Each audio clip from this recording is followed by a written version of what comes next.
Have you ever wondered what it really looks like to build a thriving business without compromising your faith or your values?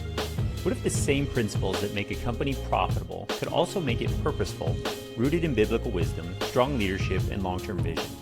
Welcome back to another episode of the Vital Wealth Strategies podcast. I'm your host, Patrick Lonergan, and today we're diving deep into that exact question with my guest, David Reece, the founder and CEO of the Reece Fund. David has built and led multiple successful manufacturing and construction businesses, and now he's on a mission to buy and build Christian companies that are not only profitable, but are also purpose-driven. In this episode, we unpacked how faith-based management philosophies can transform a business from the inside out, how biblical principles like stewardship, integrity, and rest can actually drive better performance and more sustainable growth. If you've ever wrestled with how to grow your business without losing sight of your values, or how to use your business as a platform for impact, this conversation will inspire you. We'll talk about everything from creating strong operational systems to fostering a culture of excellence, to investing in opportunities that align with your convictions. And if you're ready to start building your strategy to save more in taxes, strengthen your business, and grow your wealth with purpose, head over to vitalstrategies.com/tax. That's where you can connect directly with our team and begin crafting a plan built around your goals. Again, that's vitalstrategies.com/tax. Stick around to the end because David shares some incredible insights about creating long-term impact, how faith and finance intersect, and what it takes to build enduring wealth the right way. And if this episode brings you value, take a moment to leave a quick review.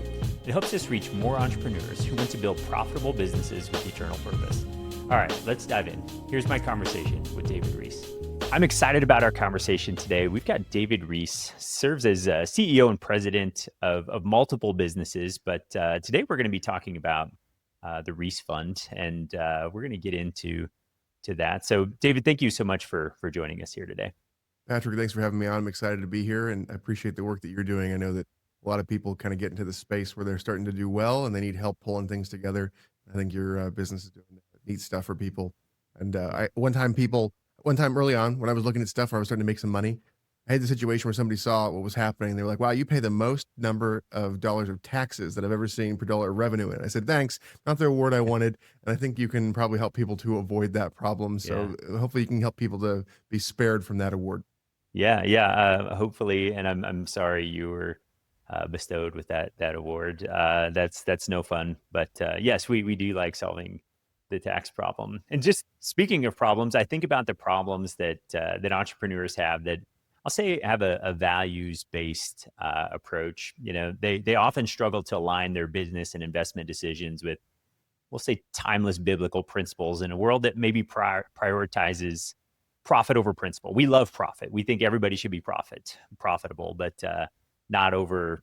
Let's not worship at that altar. So then there's this internal tension between pursuing growth and staying fulfilled to their convictions. And they want to be excellent stewards of the business they've been given and all the wealth they've been given, but they wrestle with fear and uncertainty and maybe competing voices about what success really means. And then from a philosophical point of view, it shouldn't be so hard to run a thriving business and invest wisely while keeping scripture at the sort of the forefront, our ultimate authority when it comes to making decisions. And so true wealth shouldn't require compromising our eternal value. So I'm excited to dig into this discussion. Can you give us a little bit of your background? You've obviously run successful businesses. If you're winning awards for being in top tax brackets, sending lots of money to the IRS. But tell us a little bit about your background.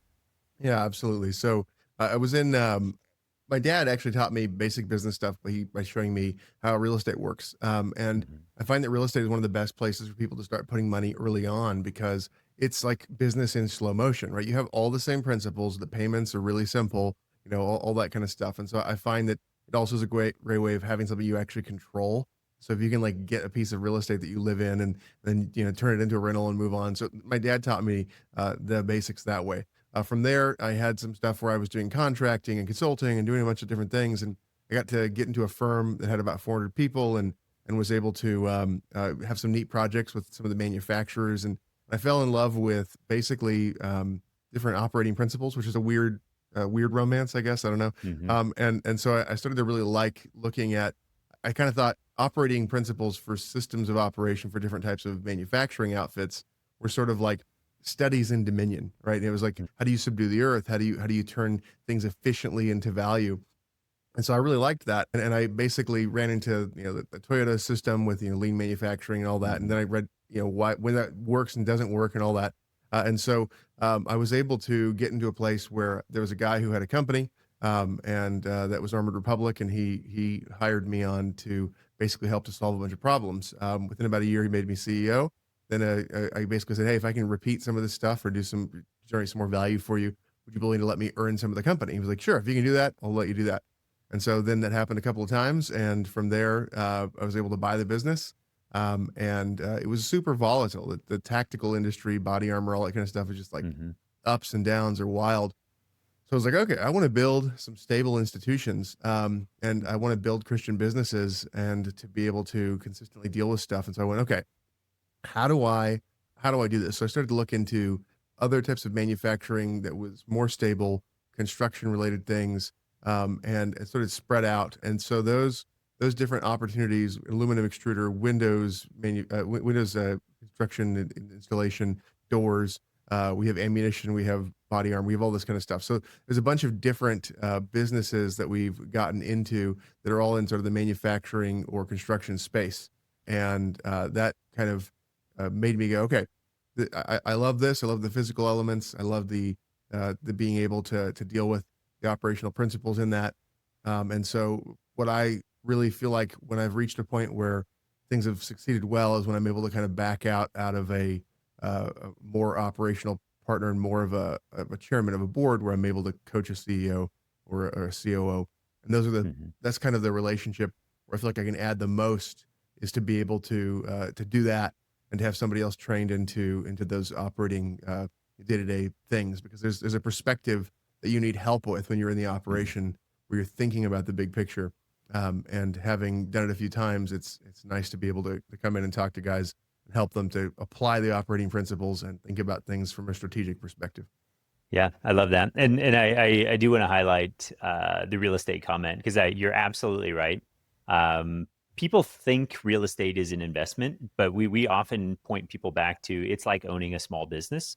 And I love your observation that it's slow moving, and it's actually pretty easy to analyze an opportunity there. There's not that many moving parts compared to a business. And so I think that's a great place to go. My wife and I were involved in about $150 million worth of real estate projects. We've Nice. had a real estate business for 20 some years, and I had some very similar. I had some people in my life that early on were like, "Hey, see that building over there?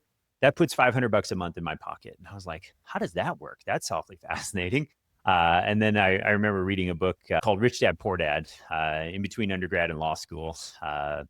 The short story is I got a full ride to law school and dropped out because I was late for my first class buying a piece of real estate. And we're like, we're gonna go pursue this instead of the law degree. But Good decision. real absolutely, and real estate is my first love. It's like I love looking at good real estate opportunity. My wife runs that business now, and it's thriving now more than ever when she's involved with that. But it is a great opportunity to grow well.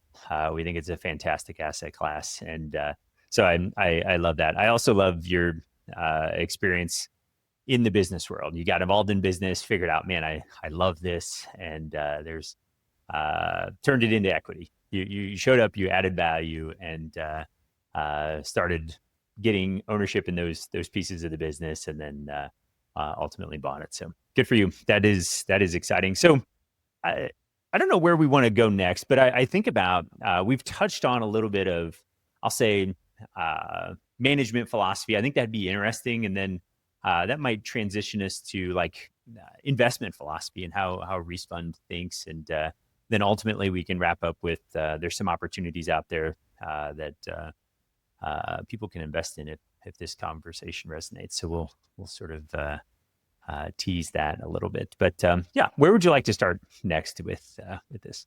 Y- One last quick comment of the real estate Yeah. thing. One thing I found that was also really helpful is something that, like, as I was chasing down business world stuff, it was something that my wife, we went to homeschool our kids, and so she was able to kind of take over a lot of that, and it became this thing where she developed a lot of knowledge. And so I found that, like, as I was out trying to generate our income in that kind of shorter term way, she was able to help to manage some of that and relieve that. Hmm. And so it was a really neat thing express in terms of a partnership of working together is Yeah. that way that real estate can involve that. And it allowed for this training of business principles to build into the Hmm. house where everybody's thinking about not only how to spend stuff, but also how you can buy assets that produce value. So Hmm. I always, I'm a pastor and with family and all that kind of stuff. It's like, Yeah. how do you put all those things together? And I just want to Hmm. encourage people to think about how the house as a whole can be a productive Hmm. economic unit is partly by dividing up labor like that. But I know that we're not here to talk about real estate principally, so Sure, I'll, sure. Yeah. Let me make one more comment, because if I had to design the perfect combination of wealth building, it would be building a growing real estate portfolio and owning a cash flowing business, because all of yeah. the losses from the real estate, there's, especially now with the accelerated depreciation, it's back with the big beautiful bill getting to push Oh, all that really? down. We get 100% accelerated depreciation. It's like the cost segregation study with a real estate professional and a cash flowing business. It can wipe out so much tax, and you just look at the wealth building that happens there. It's unbelievable. So That's that's awesome. my last comment on the real estate side. But yes, back to we'll say growing businesses and thinking about management philosophy. Is that a good place to start next? That sounds great. So, All um, right. with management philosophy, so one of the things that I think is super important is that we have to recognize our finitude, right? As creatures, we can't have everything in our minds simultaneously, right? We have to deal with a focus, and I found that the management of focus is one of the key things to actually doing anything well. You have to like Mm-hmm. actually shepherd that in, and so there's so much information and so many things you could do, so many suggestions, right? That always kind of come in, and all the employees, have these things about like they either you're either having this frustration where you can't get employees to give suggestions, or you have a culture where there is sort of suggestion encouragement, and you've got too Mm-hmm. many things to do. And so picking those things is key. So I've found that having mental models to be able to think about business in a simplified way is one of the most important things, and being able to then figure out where to zero in. So having kind of quick checks. And so with any business, there are five basic components, right? You have a value proposition of what it is that that you provide, what value you give. The next thing is, and that's sort of R&D, Mm-hmm. right? And so you're thinking, hey, which value propositions are we going to focus on? What are we giving to our customer? Then there's marketing, which is finding a market, finding the people who are potential purchasers, getting their attention and turning it into interest. For sales, I think about the idea of taking people whose attention you've got and the interest you've got, and turning that into a paying customer. And then you have this sort of operational piece where you're focused on how to actually get the stuff to people that you promised them. And so that's, whether that's building a building, or whether it's shipping something, or it's fulfilling a service. Mm-hmm. And then lastly, finance, right? Which you have basically the capital in the business measured by the balance sheet. You've got the profitability of the business, and you've got cash flow. And anybody who's run a business for 5 minutes knows the cash flow is the stressful part. Yeah. And so that whole thing right there is how do you simplify that? So I like people who are around me, who are either being trained by me or who are kind of in the organization, interact a lot, know that that is something that we use a lot. We jump Mm-hmm. into those things and go, okay, what's going on here? And with any given business, one part is harder than the other.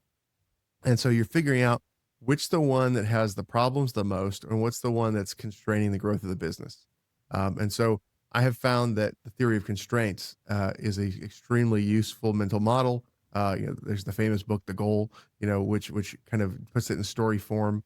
And just on a basic level, you're trying to figure out a way to measure your throughput of value to the customer and figure out which thing is stopping it. And a lot of the times it's Mm-hmm. sales, but a lot of the times it's trying to figure out how to make the system operate efficiently. And that system for production or manufacturing, when you get it into a place where it's kind of working, you typically can get it to a constraint point where it's got up or down of some value that it can function inside of, and then sales and marketing becomes the thing.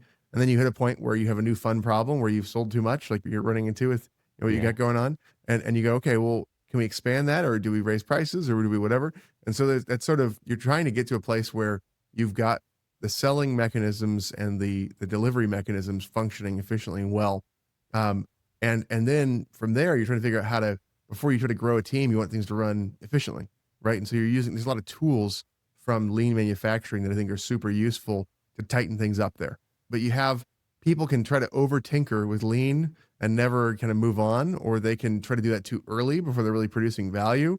And they can kind of go put all this effort into one area, but not know which part of the business. So those things together are sort of I slap those three things together and it becomes sort of the minimum set of ideas that are kind of necessary to make somebody function well as a manager in one of my organizations. Yeah, I love it. This is so good because I think there's so much there. It can be tempting to um, be so into the operations, like you're talking about lean, like creating efficiencies, and that's all fantastic. But at the end of the day, if we're not, creating interested buyers and then selling to those interested buyers, it doesn't really matter what we have going on. So all those things need to marry together nicely. That is good. And we've also, back to your final point on the finance side, we've seen people run businesses really well, but they don't have a good eye on the finances. They might be generating lots of revenue, but their cash flow, is sort of out of whack, and it's not as easy to manage cash flow as a lot of people think. And so Yeah. between accounts receivable, accounts payable, a lot of those things, it can throw people a little sideways. You can run a very successful business and then run yourself out of cash, and it's the number one reason businesses go out of business. So, yeah, this is good. All right. So I love all this, and I want to tie this a little bit to the Reece Fund. And can you explain that? Because I think management philosophy matters when we're talking about Reece Fund and how this applies. So can you introduce that to us? Yeah, so Reece Fund, uh, basically, we try to buy and build Christian businesses. We're trying Mhm. to have explicitly Christian mission statements. We're trying to apply biblical principles into the standards, and even reference it back to specific or explicit, scripture, and then to be able to try to make it so that there's a place where the cultural impact there occurs at that level, where people are thinking about, okay, well, how do I apply the Word of God to this area? How do I fulfill Mhm. these duties? How do I make it so that culturally there's an encouragement, to Christianity, as opposed to this Mhm. sort of DEI world or whatever that makes it so that there's a bunch of philosophies that are different or contrary to the Bible, and so we have, okay, well, we have the liberty, praise God, to be able to have a Christian culture, Mhm. and so we want to encourage people to be bold in that. Um, and so, for example, we try to encourage the use. I think the Book of Proverbs is the God-given manual for Yep. productivity, right? It's an amazing thing. And I think in particular, verses chapters 25 through 29 is sort of the middle management chunk of the book. It's very specifically, you're not the king, but you're in a position in the court of the king, right? You're in this place where you're part of influencing the institution, and you're not in charge of the whole. But the effect of you and your peers and the person leading the organization from the highest rank, that combination of people is really going to set the thing. And so it really gives a great warning to people who are CEOs, who are running or owning businesses, thinking about the importance of the people they've got right below them, Mhm. and the impact they have. And then also for people who are in positions where they have significant influence, how they can help to push the institution. And so those pieces, right, where you think about like, okay, here's management philosophy as regards methods, and here's Mhm. management philosophy as regards overarching principles of what's true, what's real, what's good. And if you can push those together, right, the methods of thinking about basic functionality of business as a philosophy is necessary for effective work. But Mhm. whether the work you're doing is good or bad is based upon the definition of what's good, right? Right. And so that idea that you're trying to put money not only to make money, but to have it make money while doing what's good, and having Mhm. then that money be put into the hands also of people who are going to then deploy it to do things you think are good. That's a significant thing. And so I think that capital formation to make things happen is the big problem for Mhm. being able to accomplish a lot of big things in the world. And then also who controls that capital, how it's directed, is a big part of what shapes life. And I think Yeah. people underestimate the degree to which the working life, and business dramatically shapes culture and creates the incentive structures. And so Yeah. I think that that idea of Christian business is key to being able to see a culture that is less antithetical to Christianity. And that's sort of Mhm. the reason I wanted to do this. So it makes getting capital harder, but we've been able to build up a good network of investors and all that. And it's kind of something where I've thought, if we do this long enough and we get big Mhm. enough, then we can see a lot more capital that's predisposed or prejudiced towards Yeah. Christian causes and building out institutions that support the same values uh, and truths that I believe in. Yeah. Yeah, this is fantastic. So many things I want to touch on here. So I'm a part of C12, which is a Christian business owner like forum where every month we get together with other Christian leaders that are trying to figure out how to effectively bring ministry into our businesses, right? Like we've got an opportunity to bring it to the marketplace, and so that leads me to a question. One of the things you talked about was like bringing a Christian culture into some of these businesses that you're acquiring into the Reece Fund, and maybe you can clarify for me. Is it I know you're looking for fantastic business opportunities, right? You're looking to buy on the value side. Does it mean like the company you're targeting has to be a Christian business, or is that not necessarily the case? It's not necessarily the case. We'll buy businesses. We look at it. If we think the culture is going to be like, it's going to just totally reject what we're doing, Hmm. then we'll go, okay, no, we're going to pass. But basically, we're looking for businesses that are going to be kind of easier to bring that in because there's kind of Yep. already some people that are kind of happy there, or they kind of have principles of how they've operated that make it so that they've been encouraged to think about things Hmm. from a biblical perspective with some area. So we're looking for targets that are going to be not the hardest Yep. to deal with, and not where there's going to be an immediate revolt. Yep. Um, but we are happy to, like, we have a deal right now that we're working on where the owners are Christian and they've had a Christian culture, including prayer in some of the meetings and stuff like that. So we're really excited about that. So that's always the best when we can preserve something and continue to improve Hmm. it. But being able to take businesses that are not owned by Christians is also Hmm. something. If it's a culture where we think, hey, these values, these principles are not going to Hmm. be immediately kind of just like, you know, something that everybody goes and runs away. Right. And so Yeah. those are sort of the two categories. Fantastic. Thank you for that distinction because I've got some follow up questions around that, and I think one of the things that we think about is there's not a Christian value that isn't great for running a business. And Right. and so you think about um, you know, we look at let's just start off with Jesus talked about the two greatest commandments. Love the Lord God and love your neighbor as yourself, right? And I think about what happens when you start to love your neighbor. And we see Jesus model this throughout the scriptures.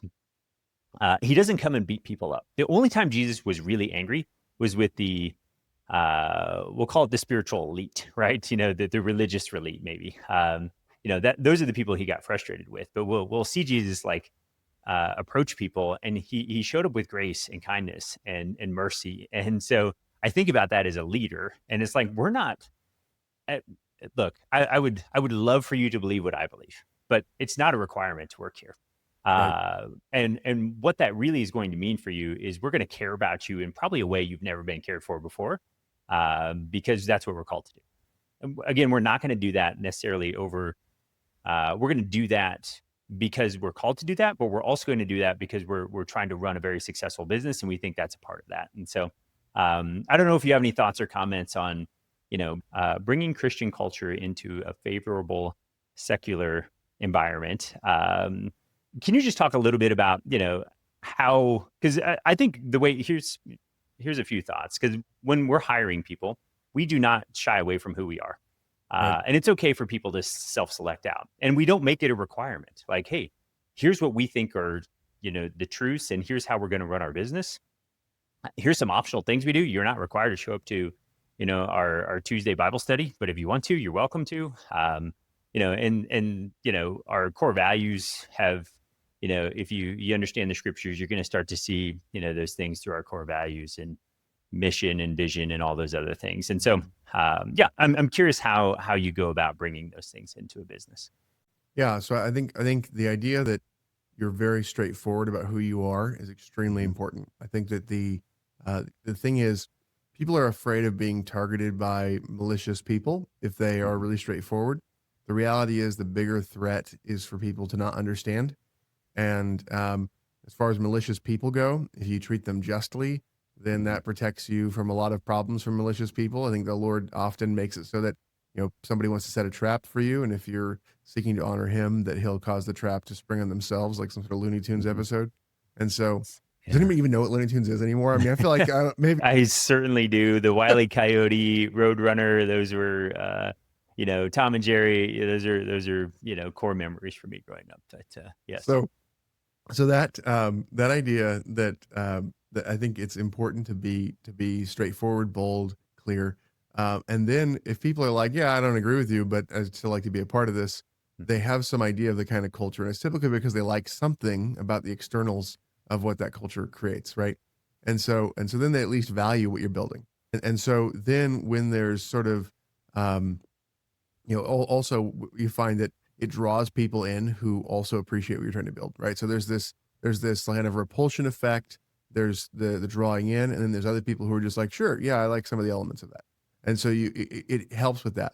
Then internally, if people start to go, oh, I didn't really think about what this is, it encourages them to go, hey, this is not changing, right? Mhm. So they start to go, okay, I'm gonna leave, and it makes it so that the leaving process is something that also is typically less awful, less dramatic.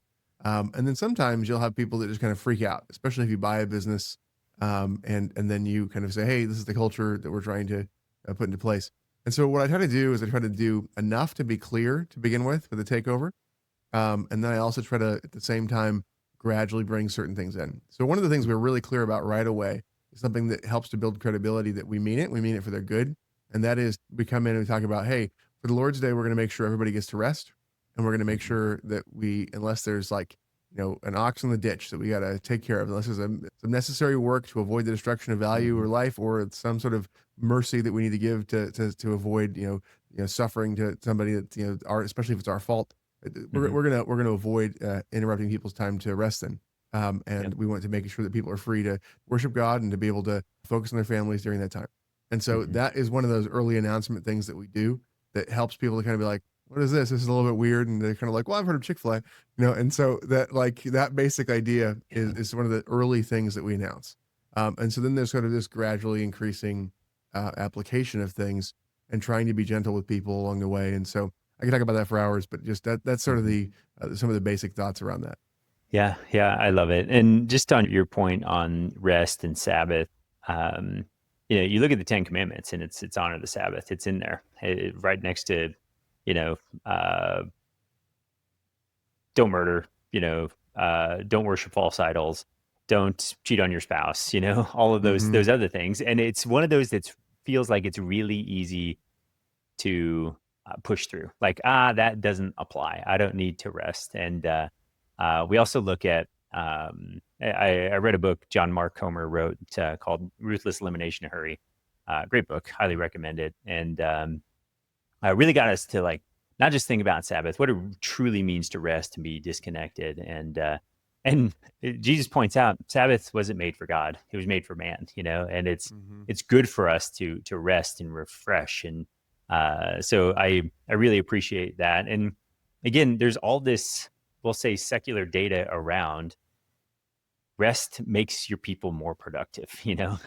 and so it's not just a biblical principle, it's a wise business move too, to give your people time to just to refresh and not expect them to respond to emails and be producing something on Sunday. So that's great, thank you. If you've been listening to this conversation and thinking, I need a clear plan for my business and my taxes, that's exactly what we help entrepreneurs with. Visit vitalstrategies.com/tax. Whether you're growing a faith-driven company, expanding your investments, or simply want to stop overpaying the IRS, our team will help you build a personalized strategy that aligns your business with your values and keeps more of your hard-earned money working for you. So if you're ready to take the next step, visit vitalstrategies.com/tax. That's where the conversation turns into action. So, thinking a little bit more on the investment philosophy side, there's uh,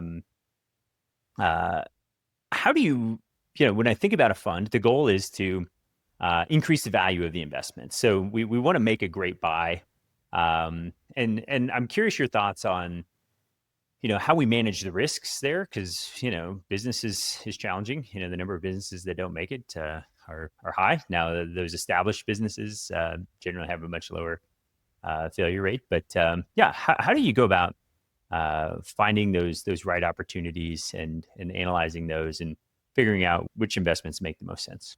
Absolutely. So typically, there's some really basic elements of what we're looking for in due diligence. So one of the things is you're looking for, you know, you've run through the five aspects of business, right? You think about, value Hmm. proposition, like what is being provided here, and you think about who are their customers and what's the likelihood they're going to continue needing this, right? So you on a basic level, like do we expect them to keep wanting this thing for a period of time going into the future, at least long enough to be able to do a return of capital, and preferably for longer than that, or is there a transition process to something new and better that the same business can provide and we can Hmm. participate in that transition, right?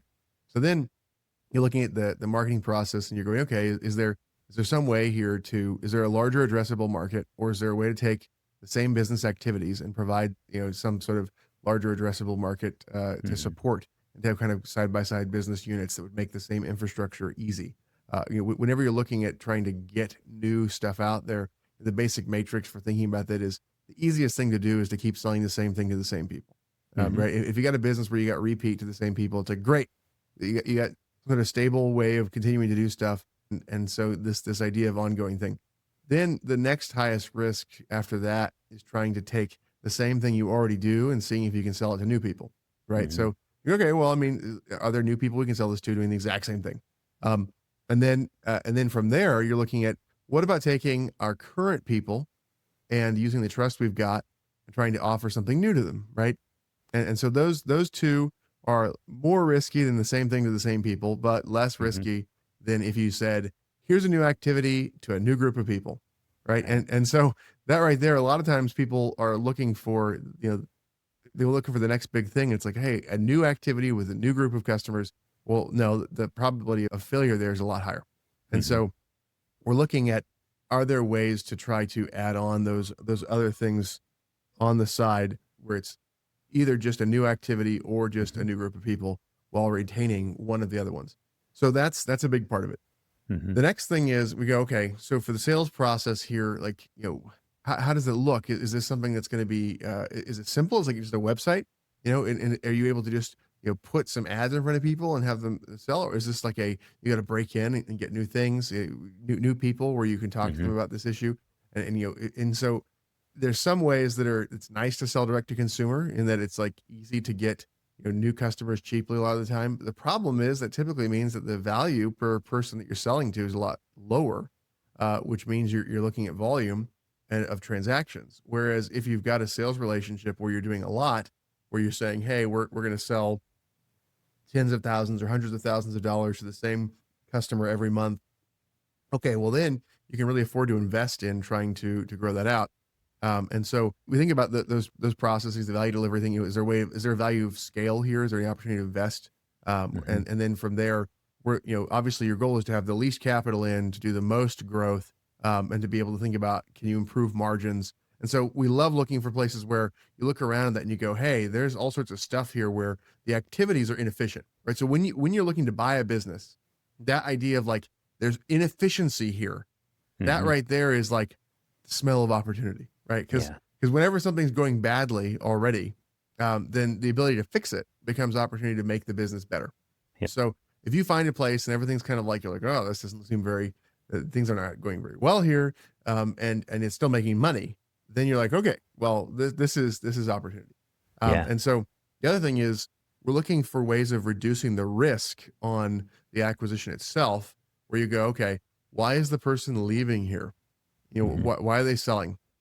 And so retirement is our preferred reason for selling, because Yep. if somebody's older, they've done the work and they've made a bunch of money and they're just going, at the end here, this is where this is. There's more businesses being sold by people who are retiring now than any point in history, right? And there's Yep. less people looking to buy them Hmm. than there have been historically in American history, where entrepreneurship of individuals is reduced. A lot of people are afraid of doing that. So we go, okay, we're going to look for these.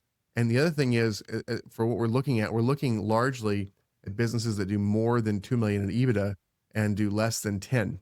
Hmm. The reason we want it to be more than 2 most of the time is because we want there to be enough institutional setup that there's the risk of brain drain is reduced. Hmm.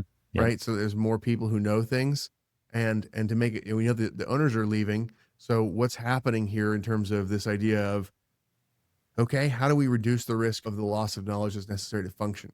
Yep. And so that idea that you're trying to have institutionalization, but once you get above $5 million in EBITDA, or even above 10, especially 10, you really start to have multiples on the business purchase price really start to go up.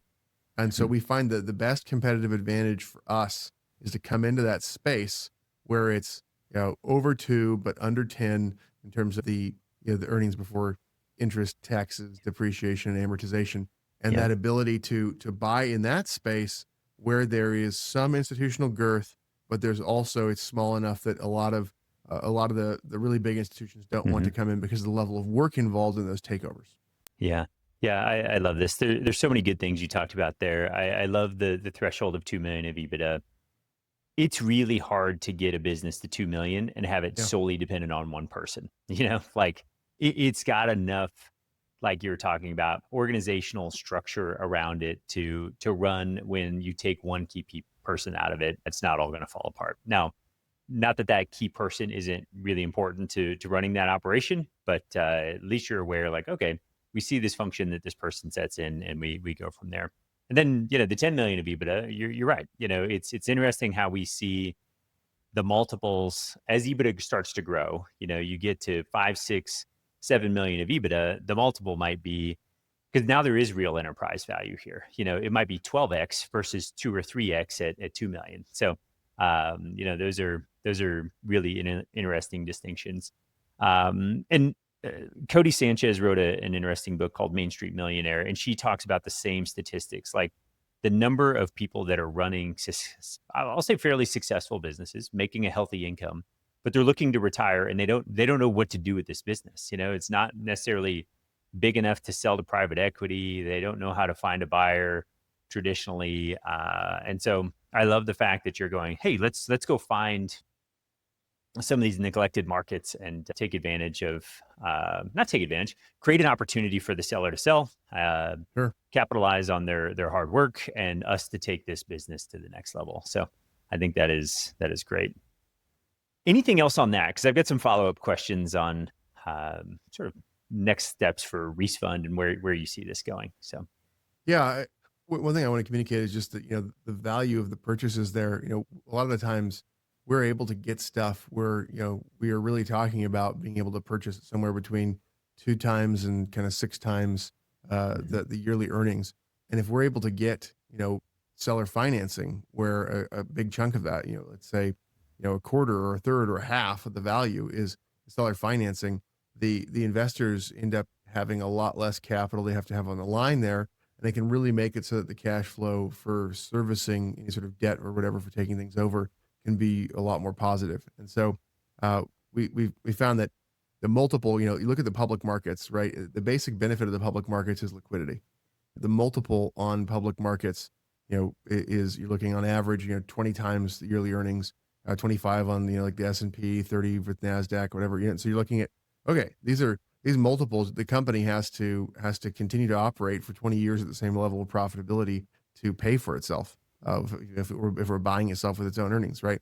And yes. so on these private markets, if you're looking at something where you're doing 6 times, you're like, okay, well, 6 years it does that. And if there's any growth, it shortens it, right? And the whole Hmm. idea of paying a high multiple is theoretically you're expecting growth to make it Hmm. so that in the long run it's going to continue to make it to go up, and you're not looking typically at merely the value of its income. A 5% return, one is something that is not what you're going to go, I'm buying stock for this, right? So Right. so I think that the liquidity is the value there where you can sell it quickly. And so what people do when you're doing something like private equity or whatever, you end up with, a tie up of some time for the money.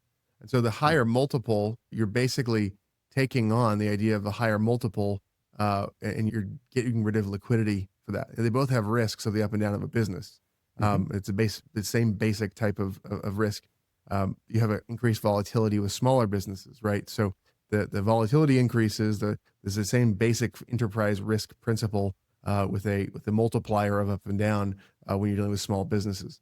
And so Hmm. this idea of giving up liquidity makes it so that people who can afford to tie up money can get a lot better returns if they're willing to tie up money for periods of time. And if you stage that and sort of have like multiple businesses, so this idea of trying to have sort of a conveyor belt of deals really turns into one of the competitive advantages for doing something like what we're doing with Reece Fund, right? Where we're going, okay, we're always looking for a good deal. And then as you start to increase the size of deals, you might start to reduce the frequency of deal, right? So we've Hmm. recently kind of moved into more of our deals being bigger. And so Hmm. we have our biggest deal ever right now that we're working on. And so, for us, it's a big deal. Um, Pun totally intended. And that's, but that idea that you're looking at this benefit of being able to buy with value that's totally different from the value you can find in public markets. Hmm. Yeah, I love this. And so I want to talk a little bit more about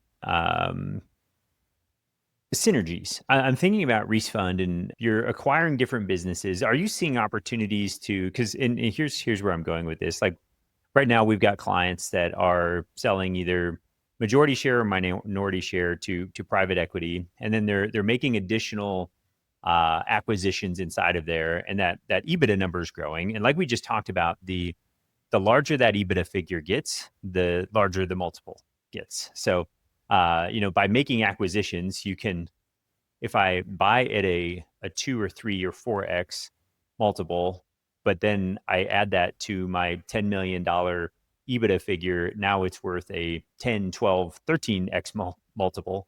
Um, those are exciting. That arbitrage makes a ton of sense. And so, um, I'm just curious about long term vision for Reece Fund. Is there opportunity to, you know, sort of build a portfolio of businesses that all create some synergy, that can work together? And then is the goal to eventually get that dollar figure to the point where you're selling it, or is it just going to be a cash flow machine that produces for the owners?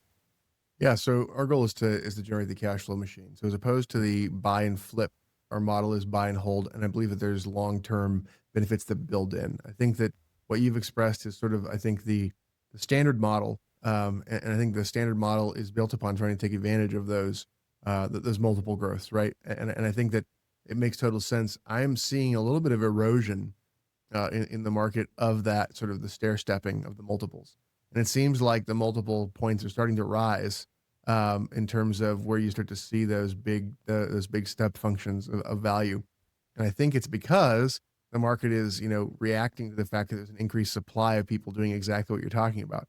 But I think that and I think the other thing is the whole model of buying, stripping down, and flipping to create sort of a deferred maintenance, EBITDA that number on a lot of these businesses is something that a lot of people have done, and I think that there's sort of that idea. So I think that the long term cash flow generation policies that are built around trying to build Christian culture into an institution has a Mhm. lot of the long term competitive advantages.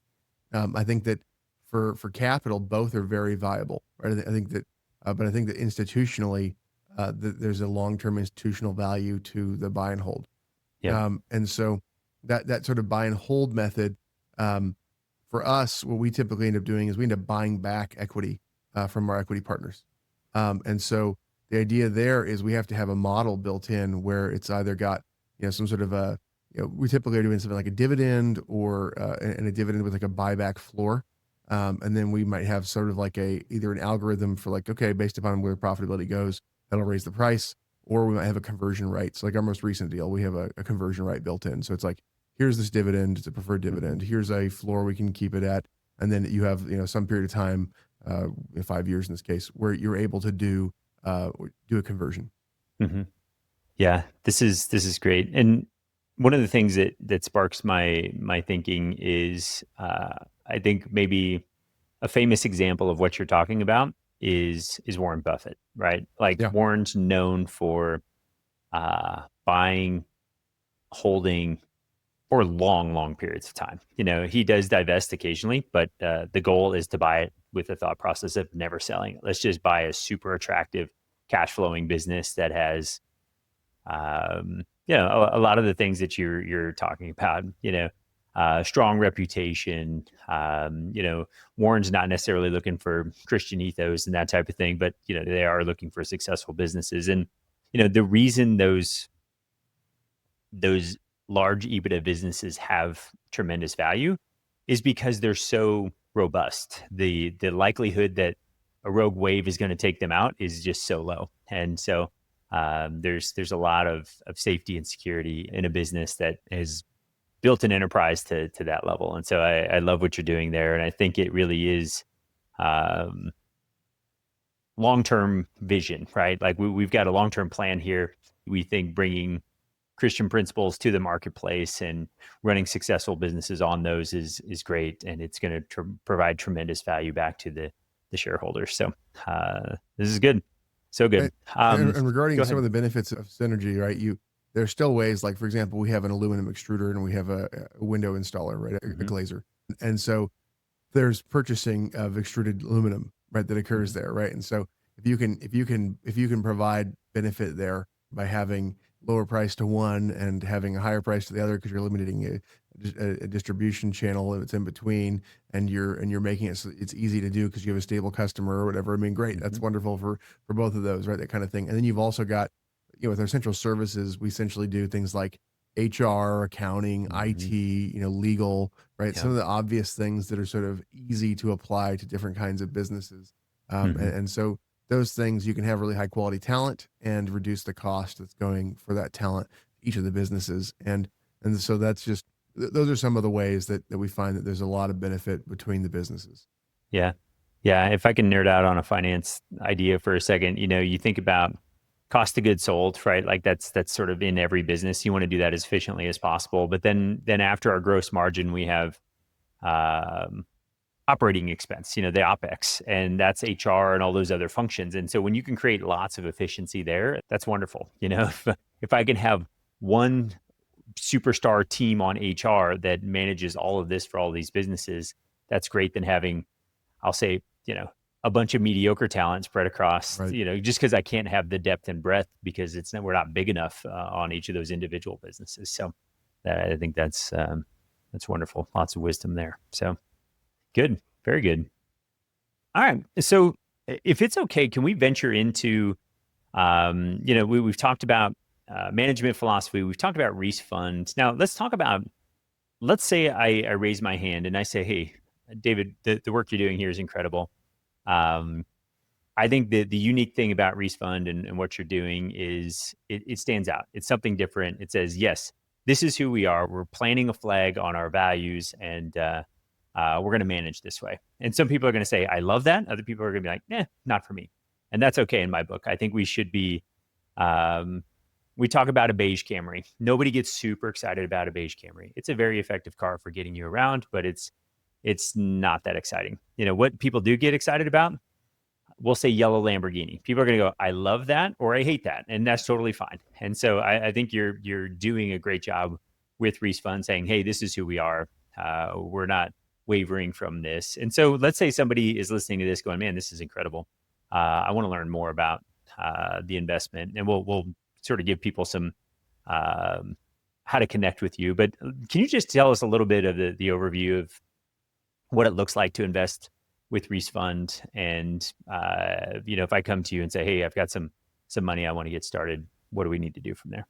Yeah, great. So basically, the way things are set up in terms of regulatory environment is, Hmm. for these types of things, you have to be an accredited investor, which means you either have to have like $1 million of net worth or some income number that's relatively high. And I Hmm. can't remember what that is right now. I think it Yeah. might be 200 grand or 300 grand Yeah. a I year. think it might be, and I can look these up, but I think it's 250 for an individual or maybe 500,000 for a household. But yeah, we can look those numbers up. But I would say most of the people listening to this are either well on their way to that net worth and income number, or aspiring to be there. So, and I also want to highlight, we're not giving investment advice. Talk to your advisors before you make investment decisions. But I think this information is good for people listening. So sorry about that. Go ahead. Yeah, no problem. So people fill that out. Basically, they're affirming that they're able to do that. We typically have a non-disclosure because we're going to give a bunch of details about the business, and it being a private business and smaller. We're trying to we want to maintain the competitive advantage of kind of being under the radar. I don't want any information to go out and be public. So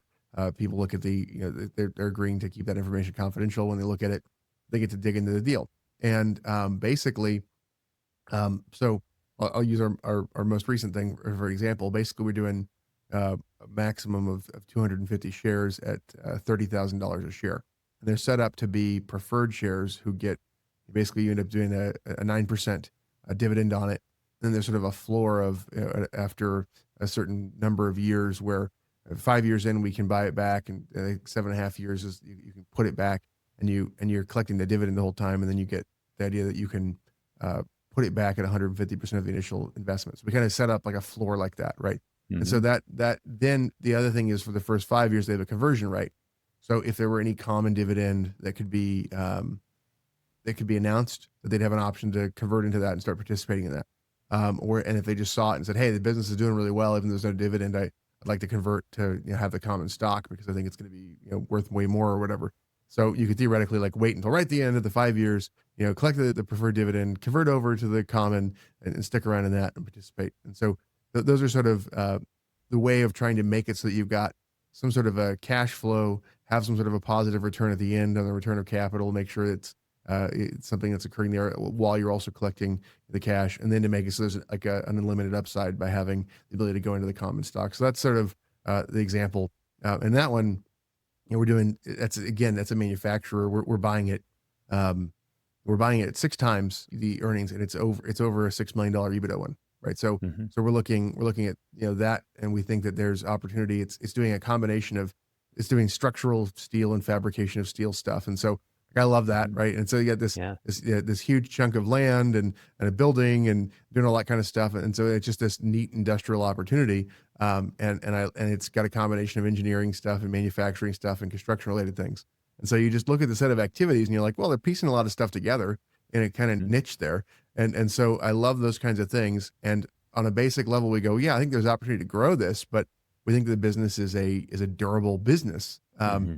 And that is able to provide a lot of neat value. And so the ways that can interlink with some of the other businesses as well, where they generate value, is we go, okay, we're doing windows, we're doing doors, we're doing aluminum extrusion, and so if somebody wants special fabricated steel or whatever, there's whether it's structural or industrial or heavy equipment, it's easy to kind of connect into some of those. And so it's neat the way that as you build out relationships, you end up with the ability to do more business, and the way those things kind of interconnect there. So that people go to the website, they sign up, they get the Yep. information, and then they can kind of find out more about it. And with this one of the neat things about this, Hmm. buying it at the place where it's about well, actually it's 5 times. Sorry, I said 6 times. It's 5 times multiple on it. So we got a deal here where we can do something, and you go, we were able on this one to get half of it to be seller financed at a Yeah. 10-year note with a 4% interest rate. And so and it has a 7-year balloon on that, but you go like, wow. I mean, being able to get that dramatically reduces the cost of that Hmm. transaction. So that's some of the neat example of the kind of things you can do in these deals. So every Yeah. deal is unique, but you love when you can pull together kind of a number of neat things to reduce the cost of a transaction and to make it so that there's a lot of value that gets transferred over to a new ownership group. I love this, and you're talking about some key principles in, I'll say, negotiation and transactions in general. Sometimes people are really excited about their number, right? Like I want to tell my friends I sold my business for whatever the number is, and generally there's three factors when it comes to transaction. There's price, there's payment, and there's term, right? So if I think about that, and I can pay you, I could pay this seller 10x, okay?